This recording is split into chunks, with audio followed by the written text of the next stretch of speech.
Olá, meus irmãos! Sejam bem-vindos ao canal da Igreja Presbiteriana da Coama. Hoje nós trataremos do seguinte tema: crucificando o velho homem. Eu convido vocês a abrirem as vossas Bíblias em Romanos capítulo 6, do versículo 1 ao versículo 14. Eu farei essa leitura, os amados irmãos apenas acompanharão nas vossas Bíblias, Romanos 6, de 1 ao 14. Diz assim a palavra da salvação: Que diremos, pois? Permaneceremos no pecado para que seja a graça mais abundante? De modo nenhum. Como viveremos ainda no pecado, nós, os que para ele morremos? Ou porventura ignorais que todos nós, que fomos batizados em Cristo Jesus, fomos batizados na sua morte? Fomos, pois, sepultados com ele na morte pelo batismo, para que, como Cristo foi ressuscitado dentre os mortos pela glória do Pai, assim também andemos nós em novidade de vida. Porque se fomos unidos com ele na semelhança da sua morte, certamente o seremos também na semelhança da sua ressurreição. Sabendo isto, que foi crucificado com ele o nosso velho homem, para que o corpo do pecado seja destruído, e não sirvamos o pecado como escravos. Porquanto quem morreu está justificado do pecado. Ora, se já morremos com Cristo, cremos que também com ele viveremos. Sabedores de que, havendo Cristo ressuscitado dentre os mortos, já não morre, a morte já não tem domínio sobre ele. Pois quanto a ter morrido, de uma vez para sempre morreu para o pecado, mas quanto a viver, vive para Deus. Assim também vós considerai-vos mortos para o pecado, mas vivos para Deus em Cristo Jesus. Não reine, portanto, o pecado em vosso corpo mortal, de maneira que obedeçais às suas paixões. Nem ofereçais cada um os membros do seu corpo ao pecado, como instrumentos de iniquidade. Mas oferecei-vos a Deus como ressurretos dentre os mortos, e os vossos membros a Deus como instrumentos de justiça. Porque o pecado não terá domínio sobre vós, pois não estáis debaixo da lei, e sim da graça. Amém. Vamos orar, queridos? Bom e gracioso Deus, nós suplicamos a Tua graça, a Tua misericórdia sobre as nossas vidas e pedimos que o Senhor aplique a Tua palavra ao nosso coração. Nós oramos em nome de Cristo Jesus. Amém. Ora, queridos, esse texto ele traz riquíssimas lições para a nossa lida com o pecado, né? Para a forma como nós devemos, biblicamente, lidar com o remanescente ainda de nossa velha natureza que é em nós. É um fato de que a nossa vida ela é uma vida de luta, de batalha contra o pecado, que ainda habita em nós. E devido a isso, esse texto então traz riquíssimas lições, porque eu e você, muitas vezes e de muitos modos, nos acostumamos com uma vida de pecado, ao ponto de muitas vezes até cultivarmos certos pecados, como se fossem animais de estimação. Mas isso traz terríveis danos para a nossa vida espiritual. E é por causa disso que esse texto se torna também necessário para o bem-estar da nossa alma.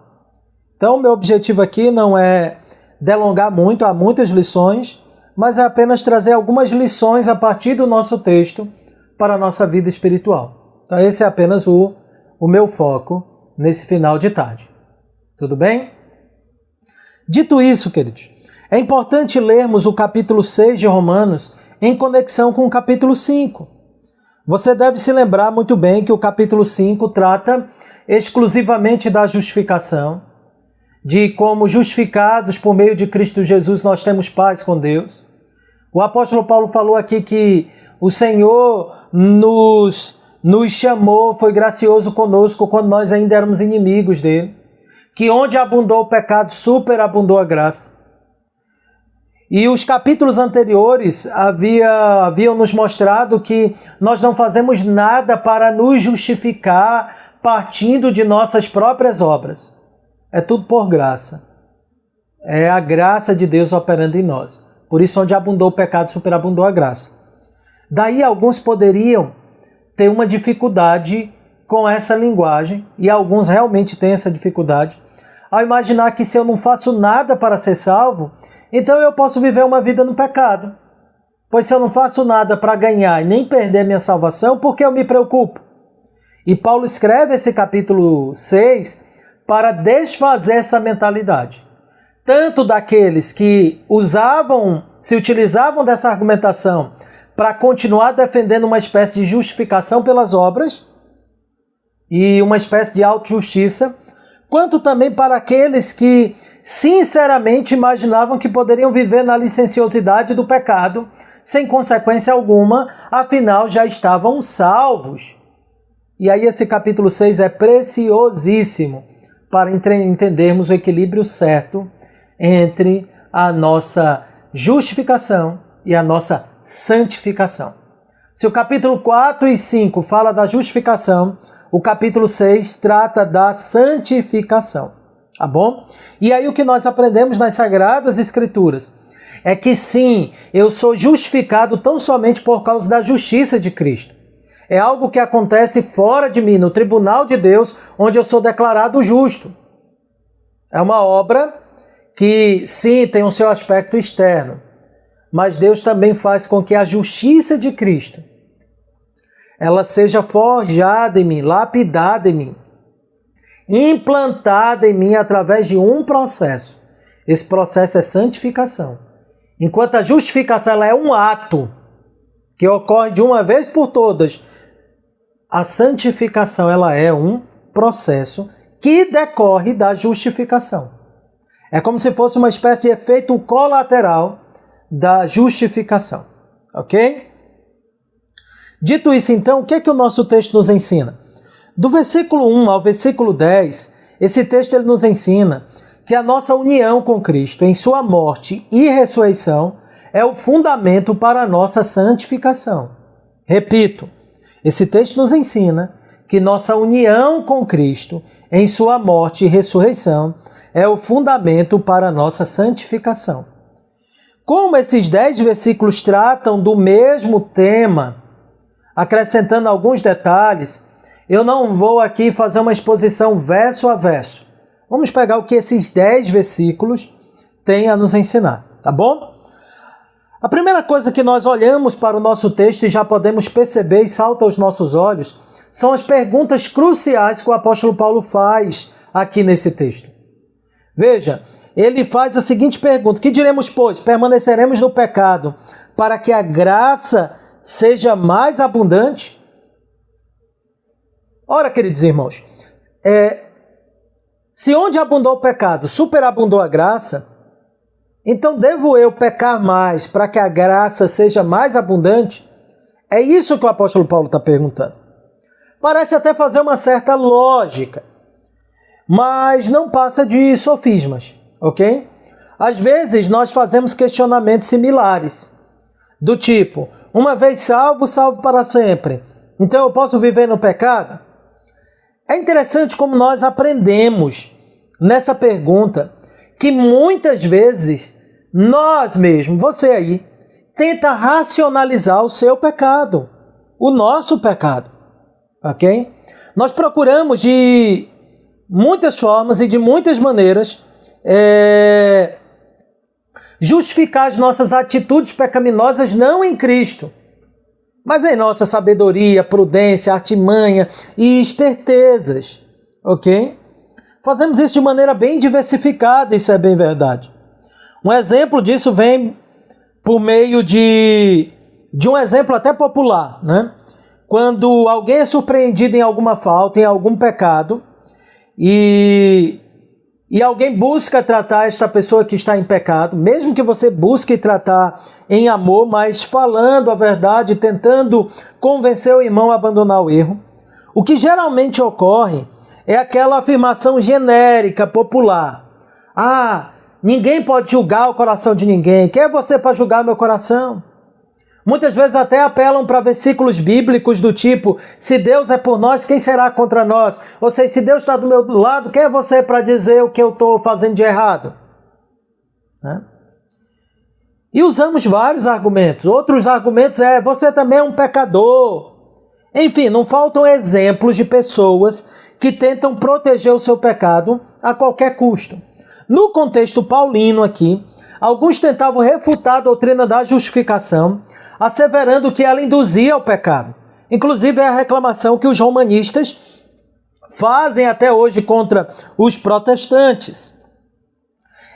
Nos acusando aí de uma graça barata, de que o conceito de graça que nós temos leva ao pecado, porque você não faz nada para ser salvo, você não precisa pagar a penitência, ok? Então alguns olhavam para a doutrina da justificação do apóstolo Paulo em sua época e tinha também argumentos similares. E ao ponto de imaginar o seguinte, né?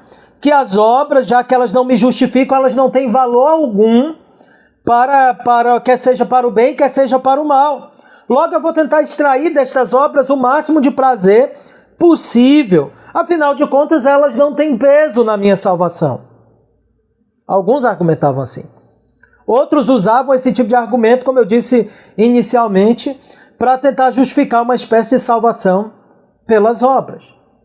Mas o espírito e o mal de tentar justificar as falsas crenças e os próprios pecados continuam. O vício e o mal é o mesmo. Mas ainda, queridos, acerca dessa pergunta, permaneceremos no pecado para que a graça seja mais abundante, como o apóstolo Paulo indaga? E é interessante como a resposta do apóstolo Paulo é um estridente não. De jeito nenhum é o que ele fala. De modo nenhum. Como viveremos ainda no pecado, nós, o que para ele morremos. Ou porventura ignorais que todos nós fomos batizados em Cristo Jesus, fomos batizados na sua morte. A pergunta do apóstolo Paulo, ou as perguntas do apóstolo Paulo em resposta à sua primeira indagação, são perguntas bastante elucidativas. Então ele diz não, no sentido de que, de fato, onde abundou o pecado, superabundou a graça, mas isso não me leva a viver no pecado. Eu não vou viver no pecado por razões muito bem simples. E as razões simples são as seguintes. Como é que a gente vai viver para o pecado, se a gente já morreu para ele? Né? Se nós fomos batizados em Cristo Jesus, batizados em sua morte.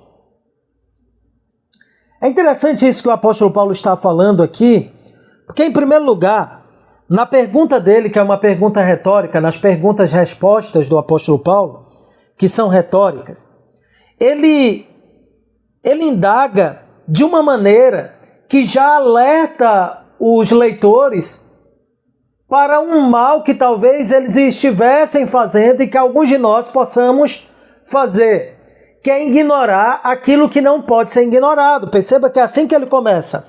Porventura ignorais que todos nós... Né? Ele está chamando a atenção, ele não apenas está fazendo uma pergunta, como ao mesmo tempo ele está repreendendo.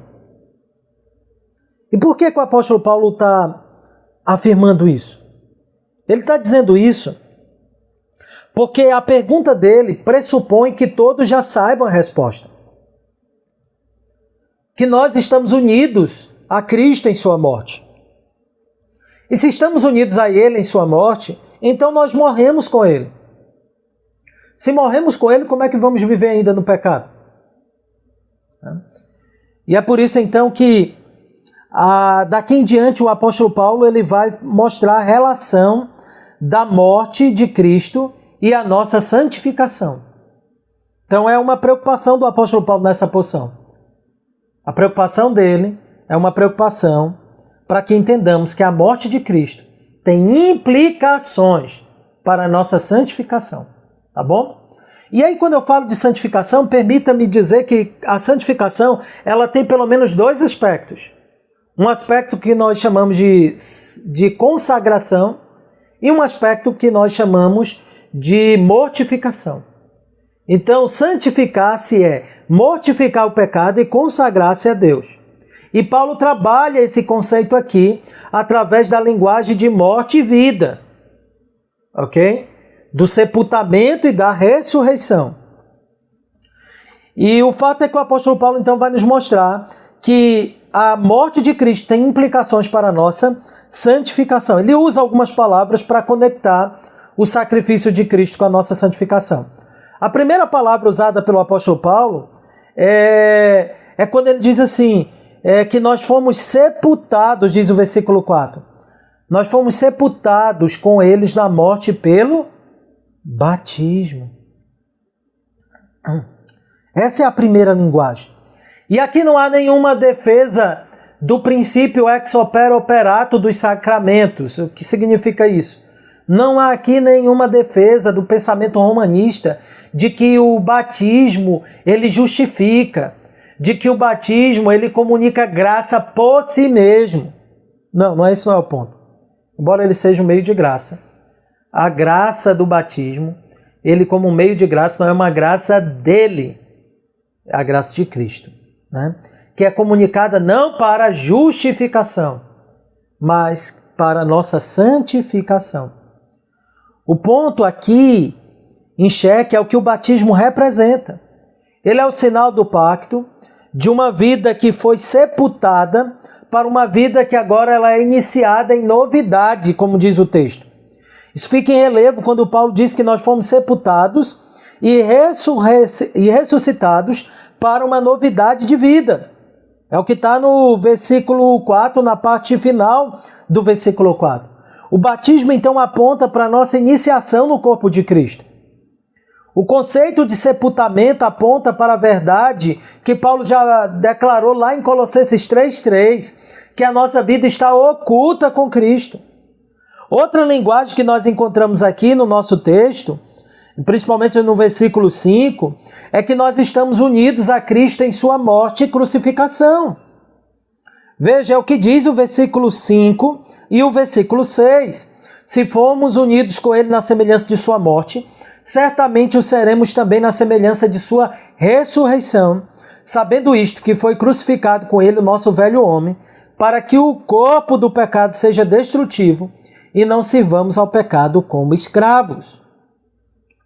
Meus queridos irmãos, a nossa vida não apenas ela está oculta com Cristo, como nós estamos unidos a Ele de tal maneira que quando Ele morreu, nós morremos com Ele. Quando Ele foi crucificado, nós fomos crucificados nele. E a linguagem da Escritura é clara em relação a isso. Você já deve ter lido, a gente já abordou isso lá na Coama, João 15,5, quando afirma que quando Cristo Jesus diz que nós estamos unidos a Ele, de tal maneira que sem Ele nós nada podemos fazer. O Senhor Jesus Cristo, em Mateus 16, 24 a 25, nos lembra que o chamado para segui-lo é um chamado que passa pela morte, é o que Ele requer. Negue-se o homem a si mesmo, tome sua cruz e siga-me, pois todo aquele que quiser salvar sua vida, perdê-la-á. Todavia, aquele que perde sua vida por minha causa, achá-la-á. Essa é a linguagem da Escritura. Ok? Assim, meus queridos irmãos, nós precisamos entender que quando Cristo morreu, o nosso velho homem também estava morrendo com Ele. Ele veio para nos livrar da ira vindoura, da ira de Deus e também das imprecações da lei, da maldição do pecado, mas também de nós mesmos, do nosso velho homem. Ok? Nesse sentido, a Escritura, então, nos leva a entender que quando Cristo foi crucificado e nós cremos que Ele foi crucificado em nosso lugar, nós mesmos estávamos sendo crucificados nele. Você percebe essa verdade claramente em Gálatas 3, 19 a 20, quando o apóstolo Paulo fala que dele mesmo ele estava crucificado com Cristo. O fato, queridos, é que a morte de Cristo tem implicações para a mortificação do nosso pecado, para a nossa santificação no que tange o matar o pecado, o tirar a força do pecado. Ok? Mas o texto ainda nesses 10 versículos nos mostra que há uma relação também entre a ressurreição de Cristo e a nossa santificação. E aqui novamente eu traço aqueles paralelos. Quais são os paralelos? A santificação tem dois aspectos. Mortificação, abandono de pecado, mortificar o pecado e consagração. Que aqui no texto de Romanos 6 é adaptado para a linguagem de morte e ressurreição. Se de um lado eu então estou morto para o pecado, eu matei o meu velho homem em Cristo Jesus. Por outro lado, eu também fui ressuscitado em Cristo Jesus. O velho homem vem sendo destruído e crucificado. O corpo do pecado está sendo destruído nesse sentido através da obra do Espírito Santo em nós. Mas também, nós estamos, ao mesmo tempo que nós morremos para o pecado, estamos morrendo e o pecado está sendo destruído em nosso corpo. Esse mesmo corpo deve ser usado para refletir a nova vida que temos em Cristo Jesus. Essa é a declaração aqui. O velho homem sendo destruído e crucificado, que implica exatamente na destruição do corpo do pecado.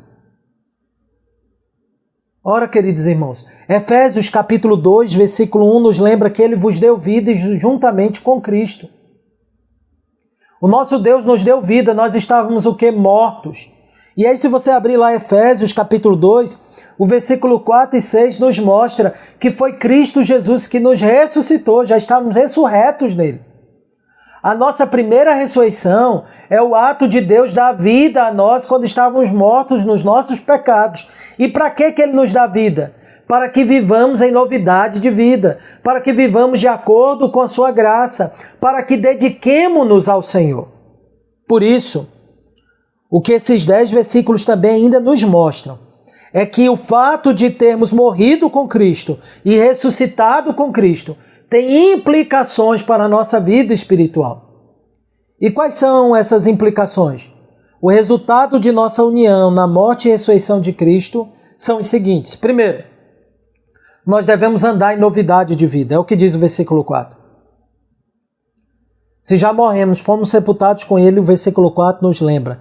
Também nós andemos em novidade de vida.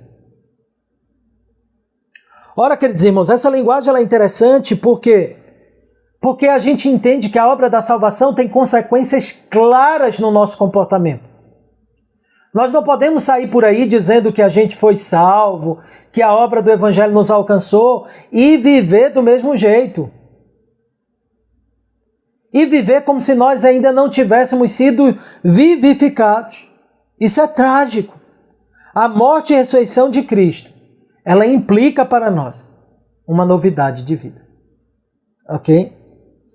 Outra coisa, implica para nós a crucificação e destruição do corpo do pecado. O versículo 6 vai deixar isso bem estabelecido. Que se, como diz o versículo 5, fomos unidos com Ele na sua morte, também o seremos na sua ressurreição, então nosso velho homem foi crucificado. As nossas paixões, os nossos desejos, que caracterizava a vida que nós levávamos sem Deus. Nós precisamos entender que isso não mais nos pertence. Esses velhos hábitos e a antiga vida precisa necessariamente fazer parte do nosso passado. A obra, se estamos unidos em Cristo Jesus, a obra também da justificação é consequência dessa união. Romanos 4, versículo 25, vai nos dizer que Ele ressuscitou para a nossa justificação. Quando Cristo ressuscita, o Pai está dizendo a Ele, tua obra foi aceita. E quando eu creio em Cristo, não apenas a obra de Cristo foi aceita, mas essa obra me foi atribuída como obra, como justiça. Eu fui justificado. Esse é um efeito, o resultado dessa união na morte e ressurreição de Cristo. E mais, a morte já não tem mais domínio sobre nós, vai mostrar o versículo 9. Como é que nós podemos viver com aquele velho dilema? Mas eu sou fraco, a carne é fraca, eu não consigo, eu tenho que viver assim.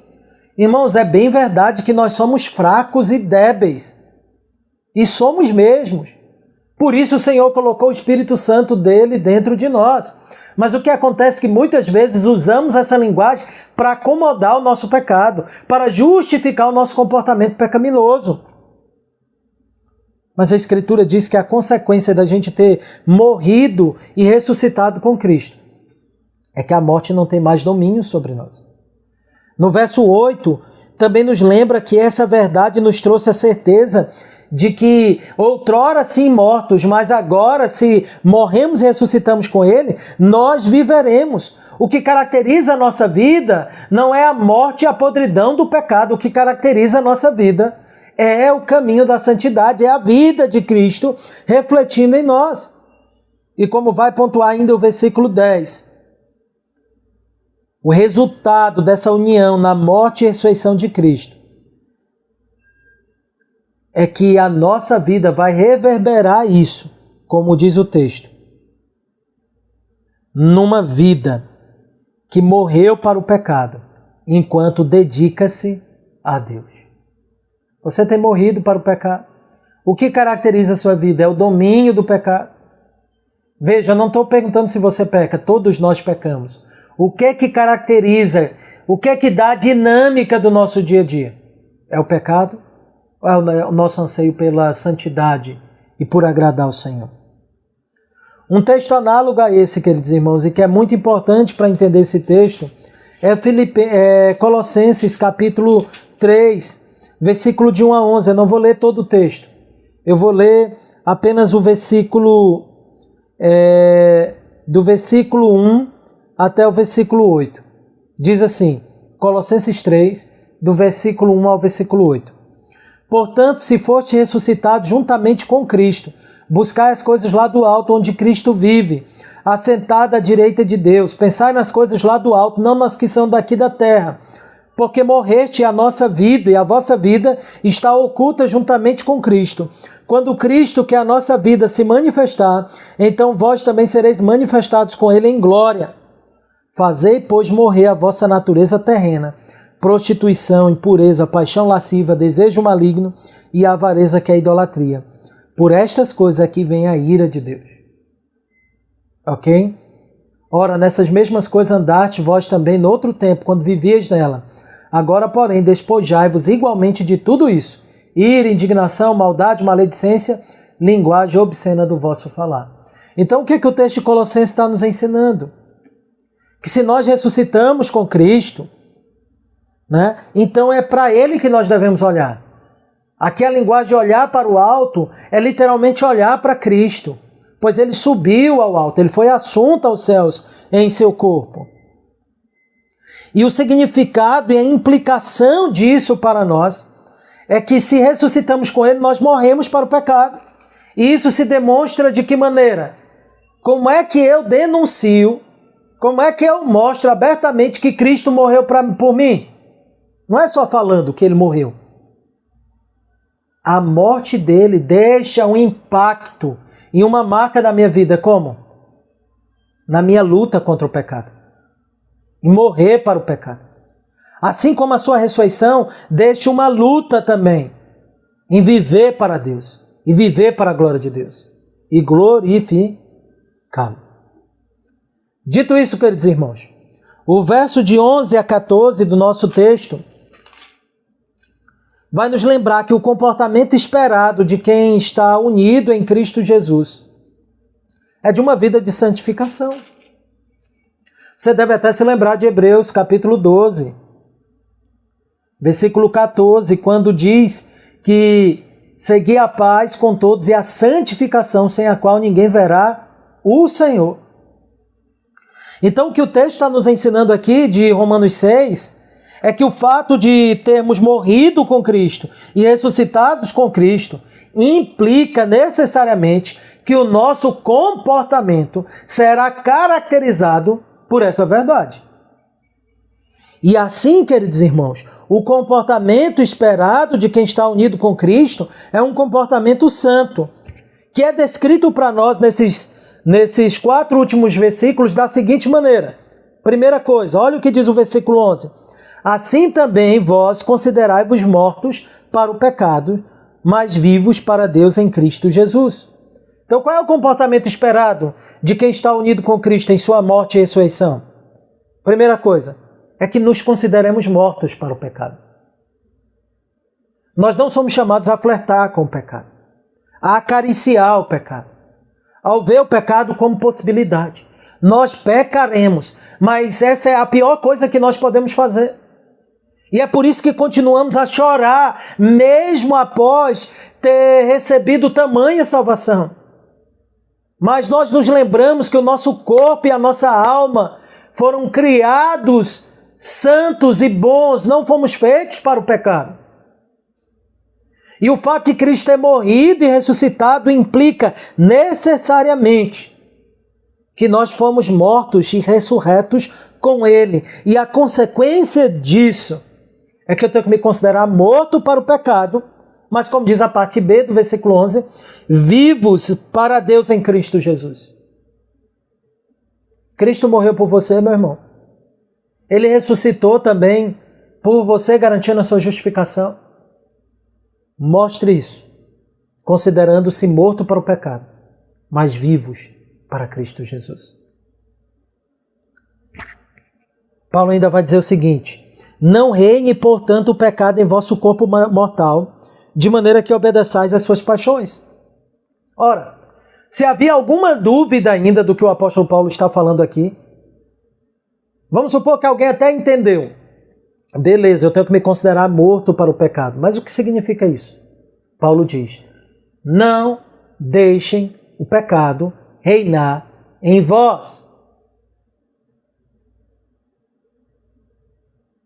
Veja, a linguagem de Paulo é precisa, teologicamente precisa. Paulo não diz que o resquício do pecado está ausente de nós por meio da obra salvífica de Cristo.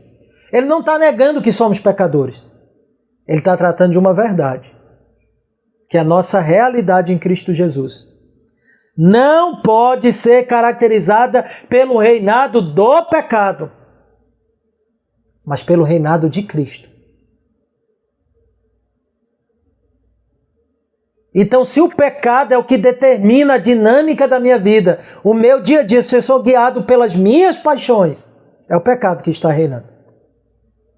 E ele diz mais, para ser mais claro ainda, de maneira que obedeçais às suas paixões. Como é que eu sei que o pecado está reinando em mim? É quando eu sou determinado, governado, não pela obediência. É quando eu sou governado pelos impulsos da minha carne, pelas concupiscências, pelas minhas paixões, pelos desejos pecaminosos. Aí eu sei que é o pecado que está me governando. Quem tem lhe governado, meu irmão? E ele diz: nem ofereçais cada um os membros do seu corpo ao pecado como instrumentos da iniquidade, mas oferecei-vos a Deus como ressurreto dentre os mortos, e os vossos membros a Deus como instrumentos de justiça. Veja como o apóstolo Paulo ele é preciso aqui.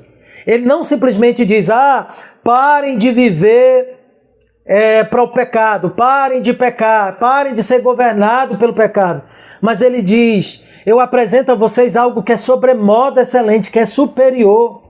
Se o vosso corpo outrora serviu ao pecado, à escravidão do pecado, se os vossos membros foram como instrumentos para o pecado, se o pecado se apropriou do corpo de vocês para poder ser satisfeitos e alimentados, agora que vocês ressuscitaram com Cristo, que vocês morreram com Ele, foram sepultados com Ele, ressuscitaram com Ele, e em outro contexto Paulo vai dizer, até já ascendemos com Ele aos céus.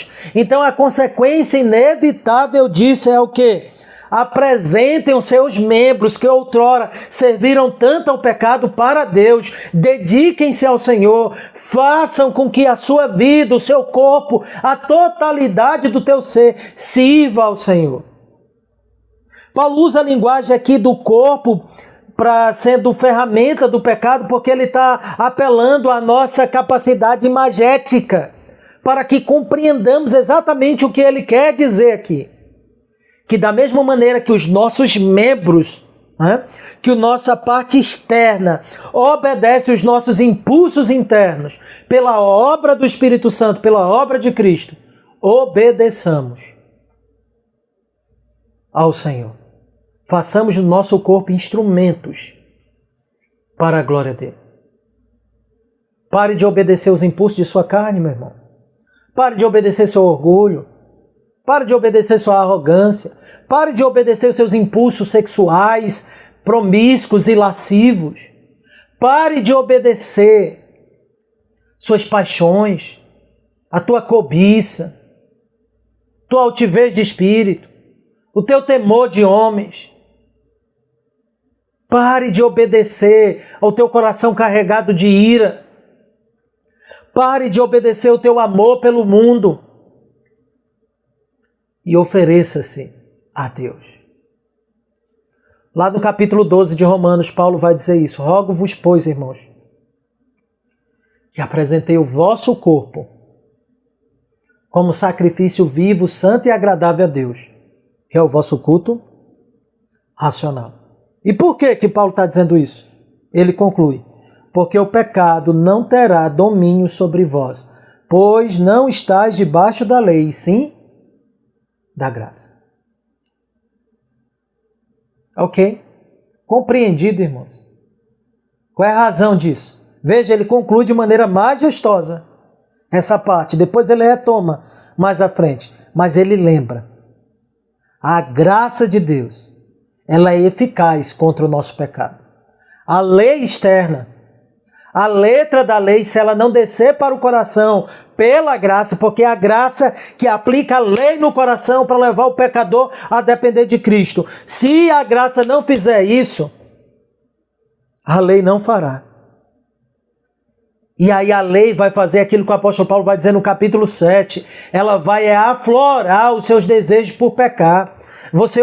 Você perceberá os mandamentos dizendo, não peque, não faça isso, não faça aquilo outro. E você desejará se entregar mais fundo no pecado.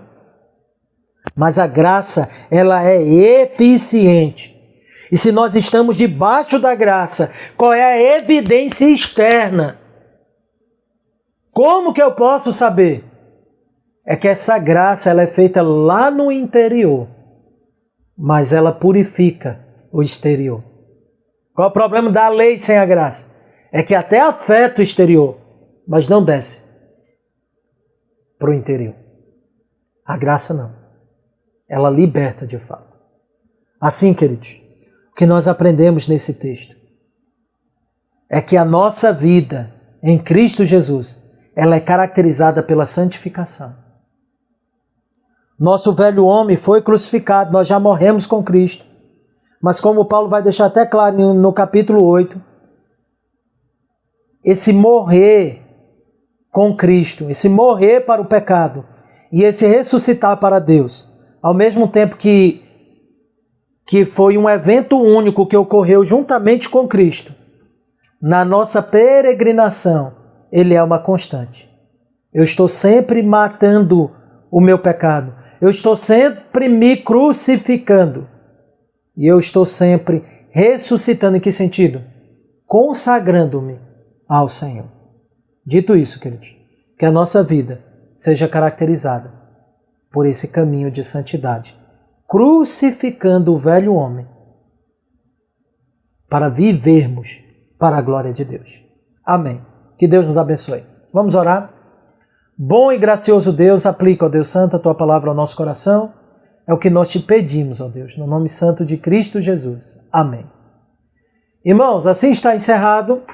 Terça-feira retornamos com as nossas reuniões presenciais de terça-feira, né, da reunião de doutrina e de oração, e também com as reuniões das sociedades internas. A partir de então, as sociedades internas já podem retornar às suas atividades. E orem para que, com a graça de Deus, até o final desse mês, nós consigamos retornar plenamente às nossas atividades. Ainda não temos uma data certa, se será o final do mês, o início do outro, mas se Deus continuar nos abençoando desta maneira, creio que em breve nós estaremos todos juntos novamente. Ok? Então Deus abençoe a todos, fiquem na graça e na paz do Senhor. Amém.